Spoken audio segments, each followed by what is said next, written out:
أعوذ بالله من الشيطان الرجيم بسم الله الرحمن الرحيم الذين آمنوا وهاجروا وجاهدوا في سبيل الله بأموالهم وأنفسهم أعظم درجة عند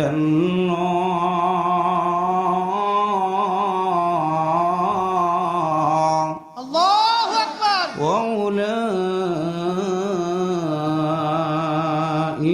هم الفائزون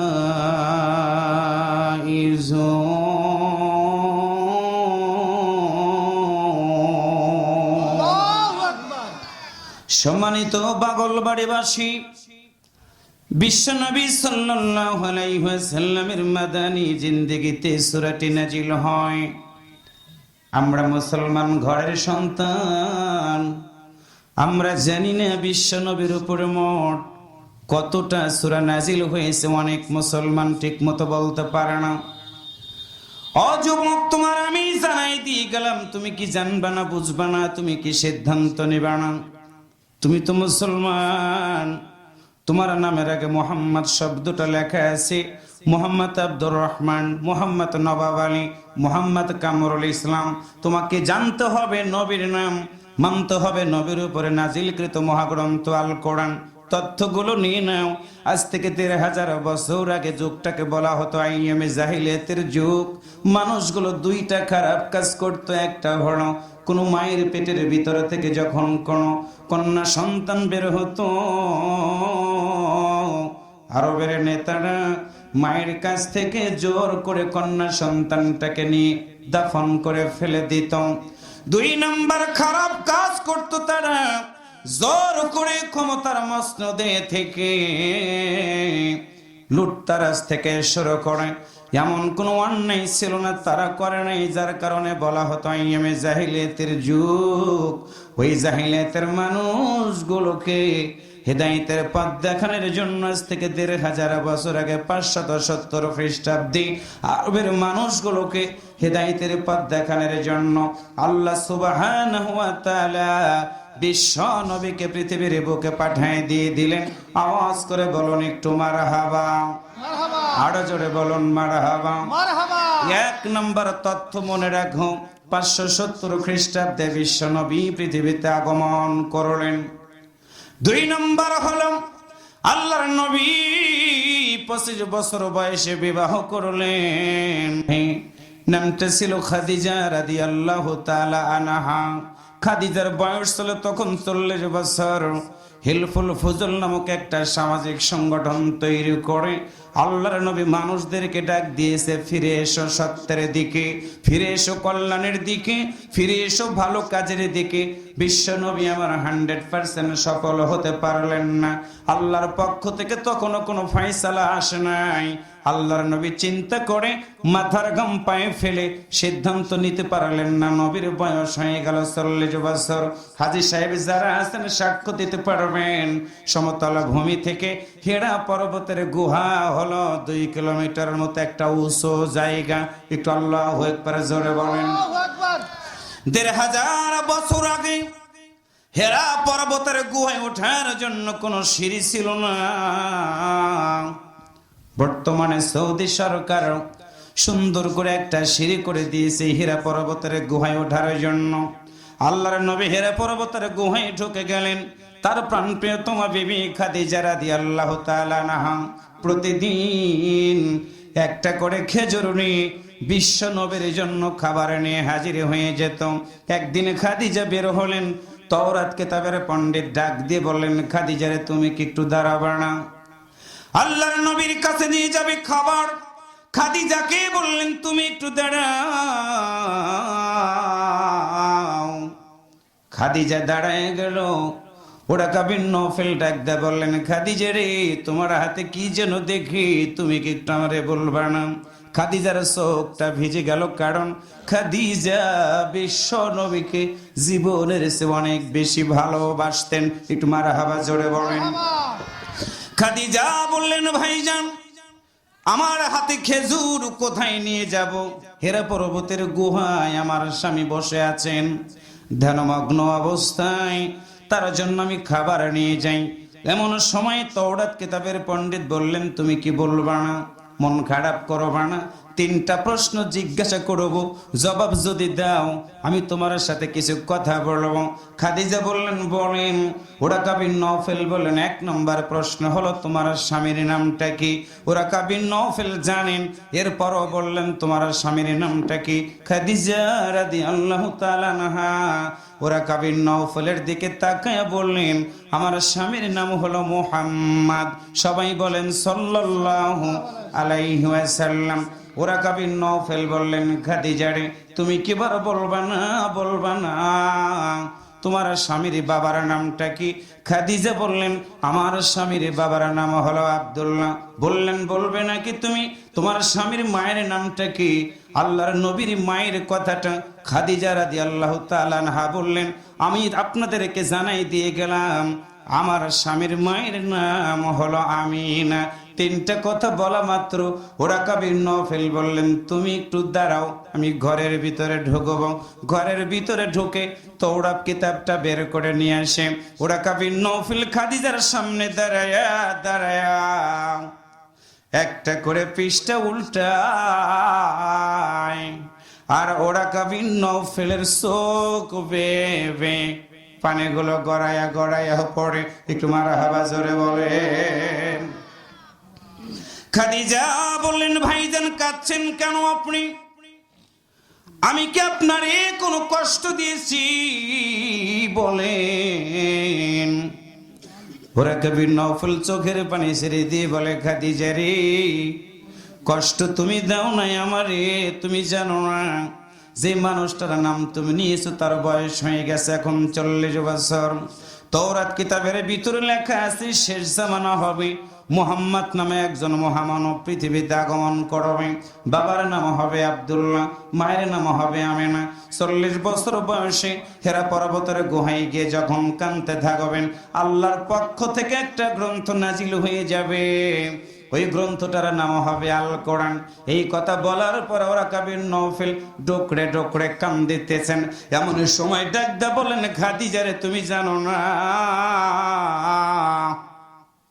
আমি কান্নার কারণ হলো তোমার স্বামী যখন কোরআনের কথাগুলোকে মানুষগুলোর কাছে বলবে, রে খাদিজা, এই মানুষগুলো এত নিষ্ঠুর হবে,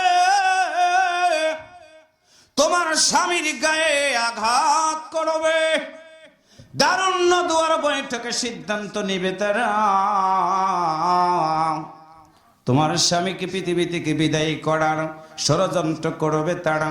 ভয় হয় আমার, বয়স হয়ে গেছে আমার, বৃদ্ধ তো হয়ে গেছি রে। তোমার স্বামীকে যখন মারবে, আমি হয়তো বা তোমার স্বামীকে মনে হয় সহযোগিতা করতে পারবো না। এই কথা মনে করে আমি ওরাকা বিন নওফেল চোখের পানি ছেড়ে দিয়ে কাঁদতেছি। তবে তোমার সুসংবাদ শুনাই দিলাম খাদিজা রে, মুহাম্মদ শুধু তোমার স্বামী না, স্বামী না, তাওরাত কিতাব প্রমাণ করে দিয়েছে মুহাম্মাদি হয়ে যাবে আখিরি জামানার পয়গম্বর। আল্লাহু আকবার বলো। স্বামীর প্রশংসা শুনলেন খাদিজা, চোখ ভিজে গেল, কান্না হলো 2 প্রকার। একটা হলো খুশির সংবাদ শোনার পরে মানুষগুলো কাঁদিরি, 2 নম্বর হলো দুঃখের সংবাদ, কারো মৃত্যুর কথা শুনলে মানুষগুলো কাঁদে। ওরাকা বিন নওফেলের কথা শুনে খাদিজার চোখটা ভিজে গেল, আনন্দের কান্না। একটা দৌড় দিয়ে হেরা পর্বতের গুহায় গিয়ে দেখে রহমাতাল লিল আলামিন ঘুমায়। ডাক দিলেন না, ডাক দিলেন না। আল্লাহর নবী ঘুমরত অবস্থায় খাদিজা রাদিয়াল্লাহু তাআলা আনহা গিয়ে স্বামীর 2টা পায়ের উপরে হাত ধরে একটু মৃদু চাপ দিয়ে দিলেন। আল্লাহর নবীর ঘুমটা ভেঙে গেল। খাদিজার দিকে তাকায় দেখে 2টা চোখ ভেজা। আল্লাহর নবী খাদিজারে দেখে তাকায় বললেন, খাদিজা রে, হেরে পর্বতের গুহায় আসতে কি তোমার পাটা ভেঙে গেছে, এই জন্য তুমি কাঁদতেছো? খাদিজা চোখের পানি ছেড়ে দিয়ে বলে, স্বামী আমার, না না না, হেরে পর্বতের গুহায় আসতে আমার পা ভাঙ্গে নাই, তবে একটা খুশির সংবাদের কারণে আমি খাদিজার চোখটা ভিজে গেছি। বিশ্বনবী বললেন, তুমি কি বলবা না? এমন সময় খাদিজা ডাকতে বলেন, ওরা কবি নওফেল আমারে আজকে জানাই দিয়েছে, আমি একটু জানতে চাবো, বলেন তো আপনার বয়স এখন কত? আল্লাহর নবী বলেন, আমার বয়স এখন 40 বছর হয়ে গেছে। খাদিজা নবীর পাটা জড়াই ধরে পড়ে, স্বামী আমার, একটা শুধু অনুরোধ, সেটা হলো তাওরাত কিতাবের পণ্ডিত বলেছে 40 বছর বয়সে আপনার উপরে আল্লাহ কোরআন নাজিল করে দিবে। ওই কোরআনটা যারা মানবে, কোরআনের পথে যারা থাকবে, আপনি তাদের জান্নাতে যাওয়ার জন্য সুপারিশ করতে পারবেন। আমি আপনার বিবি, সুখে দুঃখে আপনার পাশে আমি থাকি গো স্বামী। দুইটা পা ধরলাম, ছাড়বো না, ছাড়বো না। আমি খাদিজা যেদিন পৃথিবী থেকে বিদায় হয়ে যাব, আপনি কথা দিয়ে দেন আপনার মতো নব স্বামীর সাথে আমি খাদিজা কি জান্নাতের ভিতরে থাকতে পারবো কিনা, আপনি বলেন। আল্লাহর নবীর চোখ ভিজে গেল। খাদিজাকে বুকের সাথে জড়িয়ে ধরে বলে, খাদিজা, তোমারে জানাই দিয়ে দিলাম, আল্লাহর পক্ষ থেকে যদি কোরআনটা নাজিল হয়ে যায়, আমি মুহাম্মদ যদি সুপারিশকারী হয়ে যাই, কথা দিয়ে দিলাম আমি তোমারে, তোমার মতো বিবি ছাড়া আল্লাহর জান্নাতের ভিতরে আমি কদম দিব না। খাদিজা চলে গেলেন স্বামীর কাছ থেকে বের হয়ে। আল্লাহর পক্ষ থেকে জিবরাইল আমিন হাজির হয়ে গেল। বিশ্ব নবীকে জাগ্রত করে বললেন, হুজুর, আমি জিবরাইল আমিন এসে গিয়েছি। আমি তো জিবরাইল, কারো কাছে গিয়েছি তাওরাত নিয়ে, কারো কাছে গিয়ে জবর নিয়ে, কারো কাছে গিয়েছি ইনজিল নিয়ে।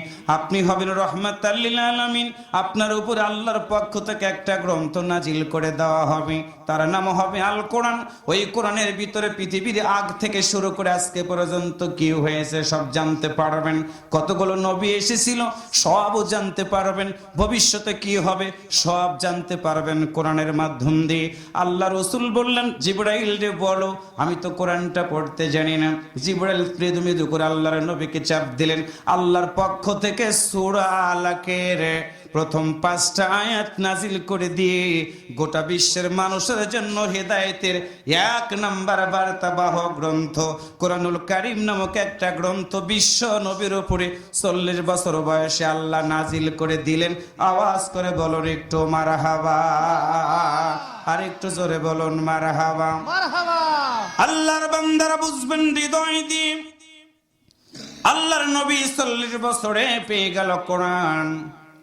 মক্কার জমিনে 13টা বছর কাটিয়েছেন এই কোরআন দিয়ে। মক্কার লোকেরা নবীরে চেনে নাই। কোরআনের দাওয়াত দেওয়ার কারণে বিশ্ব নবীকে গ্রেফতার করে রেখে দিয়েছে 3টা বছর জেলখানার ভিতরে। খাবার দেয় নাই, পানি দেয় নাই। আল্লাহর নবী গাছের পাতাগুলো খেয়ে খেয়ে এই কোরআনের দাওয়াত গুলো দিয়েছিড়ি। একদিন বাথরুম থেকে বের হলেন আল্লাহর নবী, নবীর 2টা চোখ ভেজা। আমরা কাঁদলে চোখ থেকে পানি বের হয়। সিরাত ইবনে হিশামের ভিতরে পড়ে দেখলাম আল্লাহর নবী যখন কখনো কান্তরে কান্তরে একটা করে চোখের পানিগুলো নিজ দিকে গড়িয়ে যেত, দূর থেকে মনে হতো একটা করে মুক্তার দানা মনে হয় নবীর মুখ দিয়ে গড়ায় গড়ায় পড়তেছে। আল্লাহর নবীকে বন্দী করে রেখে দিল কোরআনের দাওয়াত দেওয়ার কারণে। বাথরুম থেকে বের হয়ে নবীর গাল ভেজা। 2 জন সাহাবী নবীর ডান দিকে এসে দাঁড়ায়, বাম দিকে এসে একজন দাঁড়ায় বলে, ইয়া রাসূলুল্লাহ সাল্লাল্লাহু আলাইহি ওয়াসাল্লাম, হুজুর আপনার মতো নবীর যখন চোখে পানি দেখি আমরা তো আপনার কষ্টগুলো সইতে পারি না, বলুন জীবন যদি দেওয়া লাগে জীবন দিব, কিন্তু আপনার মতো নবীর কষ্ট আমরা সইতে পারি না। আল্লাহ রাসূল সাহাবীর দিকে তাকায় বলেন, সাহাবী রে, গাছের পাতাগুলো খাওয়ার কারণে আমি নবীর বাথরুমটা তো শক্ত হয়ে গেছে রে। ছাগলের পায়খানার মতো বড়ি বড়ি হয়ে গেছে, আমি নবীর বড় কষ্ট হয়। আবু তালিব বিশ্ব নবীর হাত ধরলেন। একই সাথে আবু তালিব তার চাচা কালেমা পড়ে নাই, নবীর সাথে জেল খেটেছে। আবু তালিব বিশ্ব নবীর কাছে এসে চোখের পানিগুলো মুছে দিয়ে বললেন, বেটা রে, তুমি যুবক মানুষ, কোরআনের কারণে তোমার জেলখানায় বন্দি করে রেখেছে তারা। আমি আবু তালিব, আমিও তোমার সাথে জেল খাটি রে। আমার ভয় হয়, আমার বয়স হয়ে গেছে। আমি যেদিন থাকবো না রে বেটা, বলো এই কোরআনের দাওয়াত যখন তুমি দিবা, এই মক্কার মানুষগুলো তোমার গায়ে আঘাত করবে। আমি পারবো না। মুহাম্মদ রে, তোমার চোখের পানির দিকে তাকায়া আমি কষ্টগুলো সইতে পারতেছি না। আল্লাহর নবী চাচাকে জড়ায় ধরলেন, চাচার চোখের পানিগুলো মুছে দিয়ে বললেন, চাচা, মক্কার মানুষগুলো কি করে এত নিষ্ঠুর হয়ে গেল? আজকে তারা আমারে বুঝলো না গো চাচা। এমন একদিন আসবে আমার মতো মুহাম্মদকে খোঁজার জন্য তারা পাগলের মতো হয়ে যাবে। ও মুসলমানেরা, আল্লাহর নবী কোরআনের দাওয়াত দিতে গিয়ে 3টা বছর শিয়াবে আবি তালিব জেল খাটলেন, সাহাবীরা জেল খাটলেন। সাহাবীরা কোরআনের দাওয়াত দেওয়া বন্ধ করে নাই, আল্লাহর নবী কোরআনের দাওয়াত দেওয়া বন্ধ করে নাই। বুঝে নিতে হবে তোমাদেরকে, 23 বছরের নবুয়তি জিন্দেগির ভিতরে 13টা বছর আল্লাহর নবী কোরআনের দাওয়াত দিতে গিয়ে শুধু জেলখানায় থাকে নাই, বাইতুল্লাহর পাশ দিয়ে আল্লাহর নবী যখন যাচ্ছিল রে, আবু জাহেলের নেতৃত্বে আল্লাহর নবীর গালের গোড়ার সাথে গামছাগুলো লাগায় 2 দিক থেকে টেনে ধরেছে। আল্লাহর নবীর গলায় মাফলার বেঁধে দিয়েছে, 2 পাশ থেকে 2 জন ধরে টান দেয়। সিরাতের ভিতরে পড়লাম, বিশ্ব নবীর জিহ্বাটা মনে হয় বেরিয়ে যাবে। জিবরাইল আমিন নবীর সামনে এসে দাঁড়ায় বলে, ইয়া রাসূলুল্লাহ, অনুমতি দিয়ে দেন, আপনার মতো নবীর সাথে যারা বেয়াদবি করে আমি এই জমিনটাকে উল্টে তাদের মাথার উপরে চাপাই দিয়ে দিব। আল্লাহর নবী বলেন, না রে না, আমি যদি বদদুয়া করি রে, আর তুমি যদি পাহাড়ের মতো বস্তুটাকে চাপাই দিয়ে দাও, জমিনটাকে উল্টে দাও, পৃথিবীর জমিন থেকে রে যদি মুছে যায় রে, আমি নবী গাদের কাছে কোরআনের দাওয়াতটা দিয়ে দিব। সেইটা হলো আমার দরদের নবী। একটু আল্লাহু আকবার জোরে বলো। আল্লাহর নবী কি দাওয়াত দিয়েছে রে ভাই, আল্লাহ সুন্দর করে সেই কথা বলে দিয়েছেন কোরআনের ভিতরে, ওয়ামান আহসানু কাওলাম মিম্মান দাআ ইলাল্লাহি ওয়া আমিলা সালিহান ওয়া ক্বালা ইন্নানি মিনাল মুসলিমিন।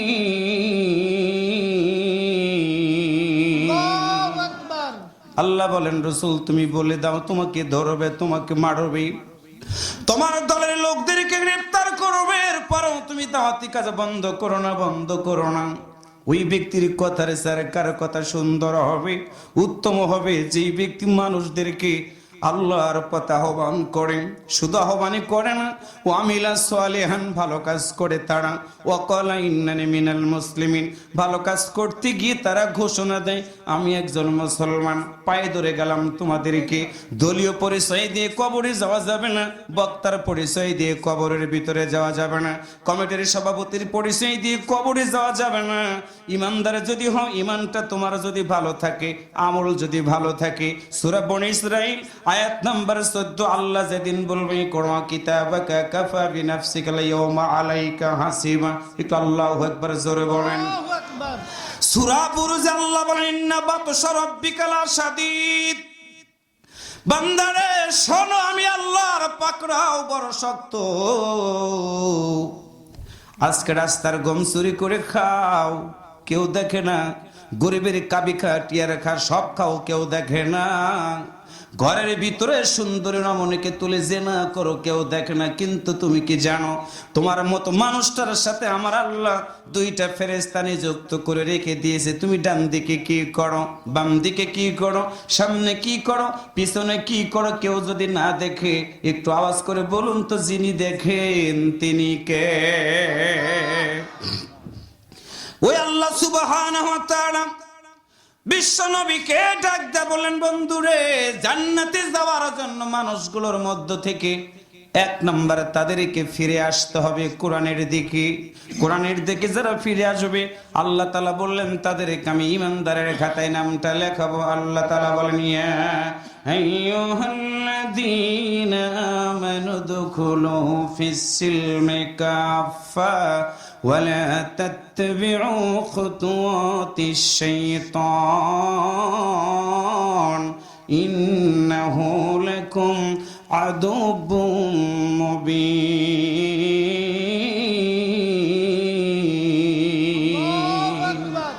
আল্লাহ বলেন, রাসূল বলে দাও, ইমানদার হয়েছে, উদখুলু প্রবেশ করো, ফিস-সিলমে শান্তির মধ্যে, ওয়ালা তাত্তাবিউ খুতুওয়াতিশ শাইতান শয়তানের অনুকরণ করো না। কারণ হলো শয়তান প্রকাশ্য শত্রু। আল্লাহ বললেন শয়তান অনুকরণ করো না। আমরা নিজেরাই শয়তান হয়ে গেছি। আমরা মানুষ শয়তান হয়ে যাওয়ার কারণে আল্লাহর কথাগুলো আমাদের কানের ভিতরে দিয়ে ঢোকে, কিন্তু আমরা আমল করি না।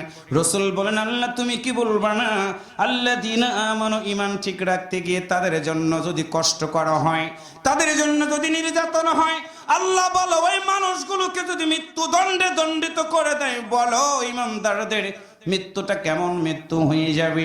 আমার আল্লাহ সুন্দর করে বলে দিলেন, ওয়ালা তাকুলু লিমান ইয়াকতালু ফি সাবিলিল্লাহি আমওয়াত বাল আহইয়াউ ওয়ালাকিন লা তাশউরুন।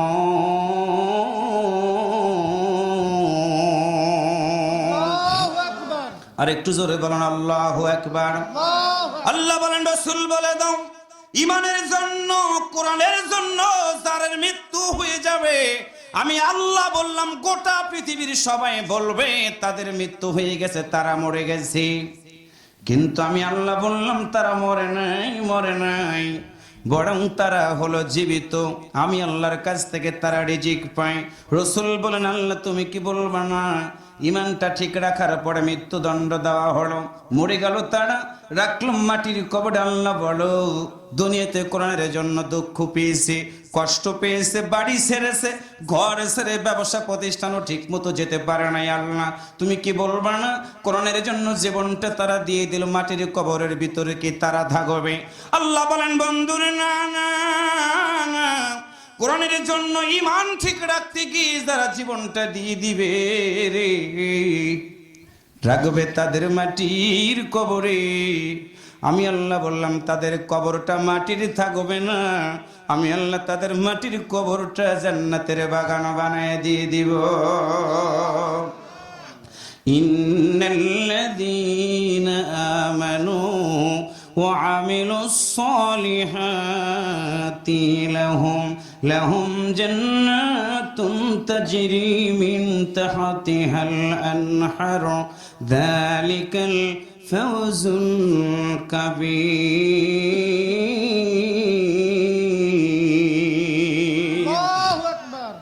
ভুলবো না, ভোলা যায় নাকি বীর শহীদানির স্মৃতি, ভুলবো না, ভোলা যায় নাকি বীর শহীদানির স্মৃতি। রক্ত দিয়ে, জীবন দিয়ে জ্বালালে দিনের বাতি, ভুলবো না, ভোলা যায় নাকি বীর শহীদানির বাতি। আল্লাহু আকবার, জোরে বলেন। ভুলবো না, ভোলা যায় নাকি বীর শহীদানির স্মৃতি। রক্ত দিয়ে, জীবন দিয়ে জ্বালালে কোরআনের বাতি, ভুলবো না, ভোলা যায় নাকি বীর শহীদানির স্মৃতি। মারহাবা বলেন।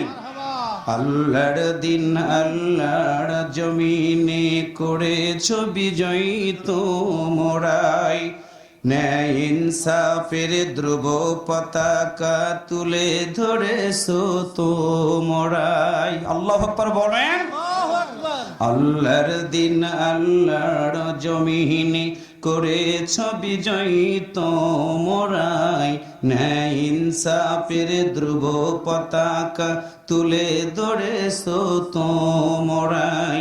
আল কোরআনের আহ্বানে নির্যাতিদের পাশে দাঁড়ালে, আর সে আজিমের প্রতিবেশী হলে পেলে জান্নাতের বাড়ি। ভুলবো না ভোলা যায় নাকি বীর শহীদানির স্মৃতি, ভুলবো না ভোলা যায় নাকি কোরআনওয়ালাদের স্মৃতি। মারহাবা জোরে বলেন। হানজালা বীর হামজা মুসআব বিন উমাইরের সাথে ঘুরছো কত ঈদ আনন্দে ফেরদাউসের কাননে। হানজালা বীর হামজা মুসআব বিন উমাইরের সাথে ঘুরছো কত ঈদ আনন্দে ফেরদাউসের কাননে। শাহাদাতের খুন রাঙ্গা পথে চলছি সদা চলব ছুটে, নেই ক্ষতির নেই ভীতি আমাদের, হয়তো শহীদ নয়তো গাজী। ভুলবো না ভোলা যায় নাকি বীর শহীদানির স্মৃতি, রক্ত দিয়ে জীবন দিয়ে জ্বালালে দিনের বাতি। ভুলবো না ভোলা যায় নাকি বীর শহীদানির স্মৃতি, ভুলবো না ভোলা যায় নাকি কোরআনওয়ালাদের স্মৃতি। রক্ত দিয়ে জীবন দিয়ে জ্বালালে দিনের বাতি, ভুলবো না ভোলা যায় নাকি বীর শহীদানির স্মৃতি। আল্লাহু আকবার বলেন।